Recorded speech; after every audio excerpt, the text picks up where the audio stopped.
150 ans avant, la Suisse c'est un pays pauvre, pas de matières premières exploitables, pas de colonies exploitables non plus, pas d'accès à la mer pour vivre du commerce. Il a fallu le génie local, il a fallu créer de la valeur, il a fallu la volonté de mettre en place ces biens, ces services, ces infrastructures.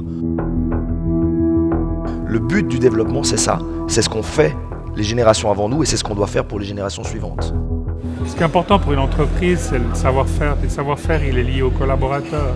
Et les collaborateurs ne sont pas très mobiles dans notre région. Donc, ça veut dire qu'il faut absolument leur donner le cadre de travail régional. En plus, on parle de mobilité douce et de développement durable. Et puis effectivement, il faut donner des conditions cadres pour qu'on puisse garder nos emplois dans la région.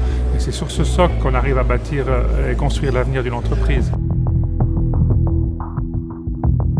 On a une région qui bénéficie d'une image positive. On a une région qui a une force d'attraction naturelle parce que justement les gens la reconnaissent dès le départ comme une région qualitative. Si on devait bâtir cette image de marque, ce serait impossible. Mais elle est là, on l'a. Donc encore une fois, il faut l'assumer et essayer d'en dégager le maximum de valeur.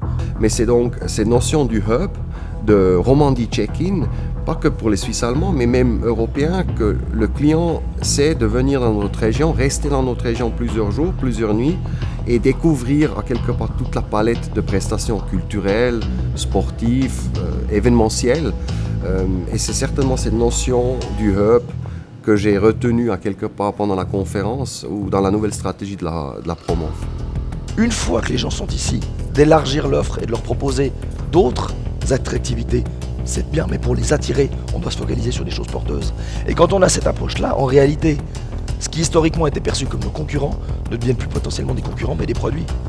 Pour moi, c'était un peu une piqûre de rappel, et puis une petite lumière qui se rallume pour se dire il faut bouger, il faut avancer, il faut continuer à avancer avec nos entreprises, il faut trouver des solutions. Et les gens se rendent compte qu'il y a un vrai enjeu, qu'il y a des réponses qu'il va falloir apporter à des questions qui concernent vraiment la qualité de vie de nos enfants, notamment la création d'emplois. Il faut qu'on puisse créer plusieurs milliers, potentiellement 9000 emplois dans cette région.